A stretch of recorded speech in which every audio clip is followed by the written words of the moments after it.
আবারও একটা নতুন রেসিপিতে আপনাদের স্বাগত। আজকে নিয়ে এসেছি শীতকালীন সবজি দিয়ে তৈরি ভীষণই টেস্টি একটা টিফিনের রেসিপি।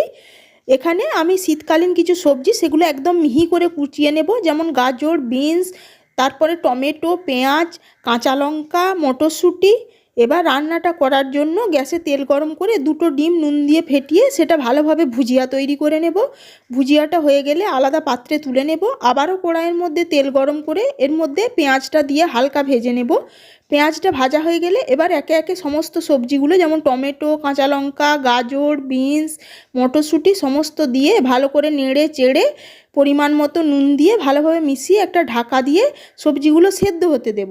সবজিগুলো সেদ্ধ হয়ে গেলে ম্যাগির ভিতর যে মশলা থাকে সেই মশলা 2 প্যাকেট দিয়ে ভালোভাবে মিশিয়ে পরিমাণ মতো গরম জল দিয়ে ম্যাগি দুটো দিয়ে ভালো করে রান্না করে নিয়ে নামানোর আগে ডিমের ভুজিয়া আর ধনেপাতা দিয়ে নামিয়ে সার্ভ করে দেব। ম্যাগি